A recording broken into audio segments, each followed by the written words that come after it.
So this is an HP Workstation XW4600 that I bought for a little over $2 at an auction, along with some speakers and a 19-inch Samsung SyncMaster LCD monitor. And no, I'm not making it up. I didn't steal it, I didn't get it from a friend or a subscriber, or because I do YouTube videos. I just bid on it fair and square, and I won it for, again, about $2, and it was an almost complete setup. It was just missing the keyboard and mouse. Since the seller was local to me, I didn't pay any shipping. Instead, I went to pick it up myself. And this is, in my opinion, how you get the best bargains. It's definitely not on eBay. Don't buy used computers there, especially not the towers. Just hunt around your local auctions, recycle centers, online marketplaces, and so on. I've said this many times on this channel, I really think these mid to late 2000s machines are where the best deals lie as far as vintage hardware is concerned. We're at the point now where early Pentium machines from the mid to late 90s were like 15 years ago, where you basically couldn't give one away as they were very unwanted and unappreciated. Now those beige boxes have become somewhat collectible, and I regularly see them go for upwards of like hundreds of dollars.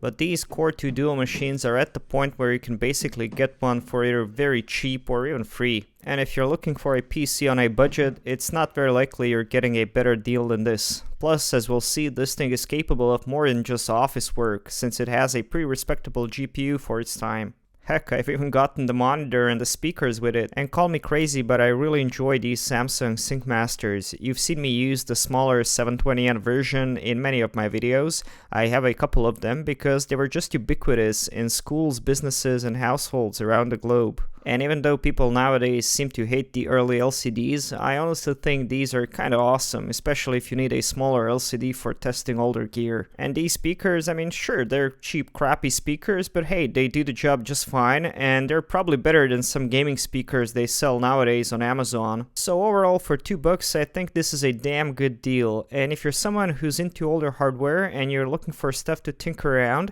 I actually wouldn't give my money for vintage Apple gear or early 90s beige boxes. I would definitely just go for these guys because I think they're a ton of fun. And these guys are modern enough so that you can often install more modern operating systems, but also old enough to have some legacy features that make them fun to tinker with and relive some memories from the past. Now, I've already done videos about similar machines, and I usually install Windows XP on there. And yeah, this is where these old fellows can sort of shine in my opinion, as these HP workstations were sort of high-end for their time, which means there's a ton of things these PCs can run exceptionally well if you're just prepared to live in the past for a bit. Hey, just going by my channel, you know I'm all about that. So yeah, grab a beer or your beverage of choice, because in this video we'll travel back to the late 2000s when Intel Core processors were all the rage, NVIDIA Quadro graphics cards were something gamers were dreaming about, and everybody was hating on Windows Vista. But before doing all that, let's just take a minute to appreciate this absolutely underwhelming and perfectly average gray box.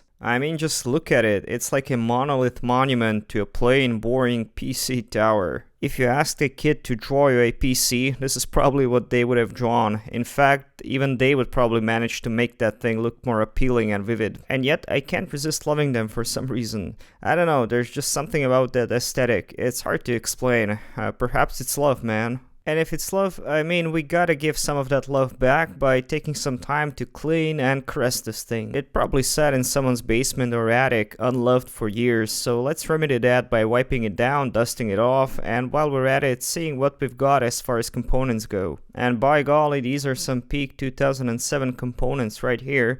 We have 2 gigs of 667 MHz DDR2 memory, Intel Core 2 Duo E6750 processor running at 2.66 GHz, 250 GB Seagate Spinning Rust hard drive, and an NVIDIA Quadro FX 3500 graphics card with 256 whole megabytes of VRAM. Amazing. And I do think I've solved the origin mystery of this machine, since among the various stickers left on it, I have found an asset tag linking this guy to a local bank. And seeing that sticker, I've started sweating given my past experience with abandoned hard drives, and I was wondering whether I was going to find any bank account details on this guy. I guess we'll find out. But before that, while we're down here, we might as well address some of the dust buildup and just treat this machine to some new thermal paste. So I proceeded to take out the components. The hard drive, which I mean, I don't know whether this is the original one or what. I've also taken out the graphics card, which I've cleaned up a little bit. And upon disconnecting all the cables, I was able to slide out the motherboard. Initially, I thought I had to remove the screws from the standoffs, like for more traditional motherboards, but no, this one has a nice detachable tray you can just pull out. It's very neat. So I took the time to remove that nice big heatsink and remove the old thermal paste. Thankfully it didn't fully solidify, so I was able to just wipe it off and apply some new thermal compound. And to be honest, I don't think this is one of those things that you necessarily have to do, but it makes me feel better. And it's not too hard to do when you have the thing apart anyway, so hey, why not? Before installing it back in the case, I wanted to make sure that the insides were clean as well, especially that bottom portion where the dust settles to the most. Yeah, that's pretty bad. I've also wiped down all the drive bays. And I'd say this turd polished up quite nicely, so after reassembling all the components, it was time to power it up and to see what it can do. Now, as per usual, this guy came to me with an installation of Windows already on there, and apparently it was Windows 7, which is what I wanted to install in the first place. And even though I haven't found any bank records on it, thank goodness, I did find this weird folder which said for Bitcoin users. I mean, what the heck? Did it contain some untouched Bitcoins for me to claim? Nope, just a link to somebody's Bitcoin wallet I could send money to. Oh well. This poor thing probably spent its life doing some boring accounting or something disgusting like that. Don't worry, little guy, I'm here to sort you out and do some fun stuff with you. But before loading this hard drive up with some tasty early to mid 2000s software, I wanted to treat this machine to a clean install of Windows 7. And after making sure the optical drive works, I've proceeded to boot the computer up from the Windows 7 install disk. And I briefly considered installing the OS on a new SSD, but to be honest, there's really no need. This is not going to be my primary computer or whatever, so there's no need to even throw any parts at it. You'll see it'll perform just fine, no matter what people tell you about hard drives. Besides, SSDs in mid to late 2000s weren't nearly as common as they are today, and they were freaking expensive back then too. So we're going with the mechanical hard drive that came with this thing and a 32-bit version of Windows 7, just to keep it as compatible as possible with the software I intend to install, and because I don't really need to have the 64-bit version honestly. And it all went without a hitch, and in no time at all I was back at the desktop with a fresh new Windows 7 install. And most of the features seem to be working right off the bat, but I did install some fresh drivers I've downloaded from HP's website, and I was all set. Now the reason I've chosen this OS in particular, aside from it being a good fit for this hardware, is that in my view Windows 7 is a great in-between option. What I mean by that, I have a couple of rigs for playing Windows 98 and XP games. I've even shown some here on this channel, but given how old these systems are, it's very tricky or almost impossible to do many of the more modern tasks you might want to do on a computer. For example, getting on the internet, which you probably will want to do at some point.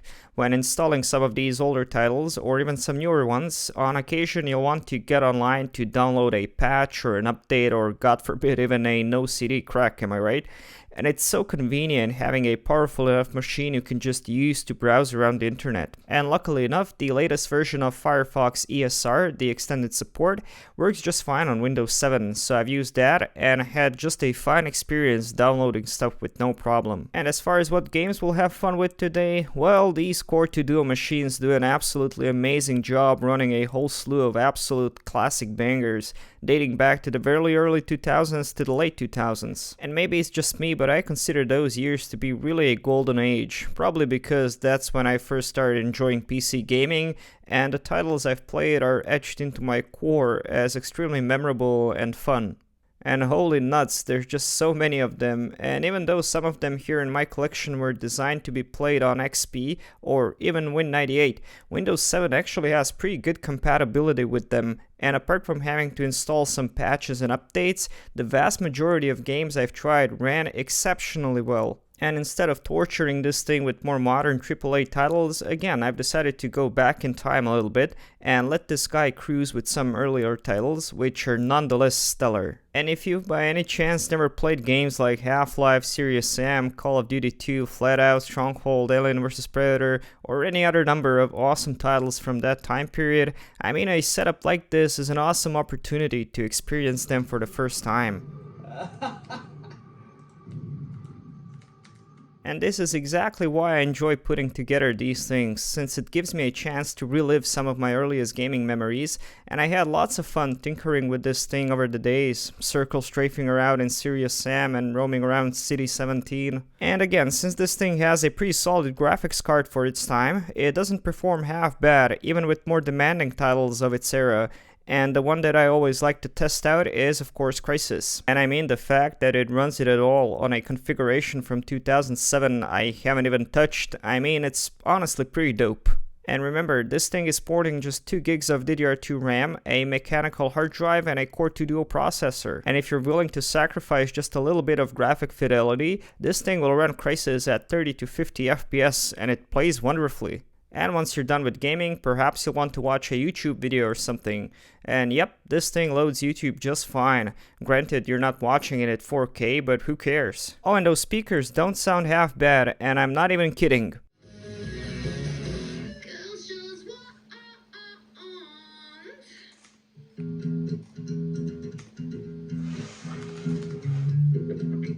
And before you comment, yes, I am aware that this thing is capable of running Windows 10, or that it would perform better on Linux, or that it could be made into a Hackintosh or whatever. It's just not what I had in mind for this video. But hey, if you'd like to install any number of other operating systems on an unwanted tower from the mid-2000s, I hope this video motivates you to consider giving it a go. I'm sure there are computers like this just littering e-waste facilities no matter where you are, so perhaps go pick up a couple and play around with them. They're super easy to work on, and once you're done, you'll have a dedicated system that runs hundreds of awesome games, and yet it's still modern and powerful enough to actually go online if you need to fetch a file or two to keep your games running smooth. And yeah, that's pretty much what I wanted to do for this video, just showcasing another seemingly boring, but in my view, awesome piece of gear. And if you enjoy watching me give love and attention to 2000s hardware, there's plenty of that here on my channel, so you might want to check out some of my other videos, or you might even want to consider subscribing. I do these videos twice a week, and if you'd like to support what I do, you can do so on Patreon for just $1 a month, or more if you'd like. If you'd like to chat with me and other users, you can join our Discord server. All the links will be in the video description. Thanks, and I'll see you again soon. Cheers.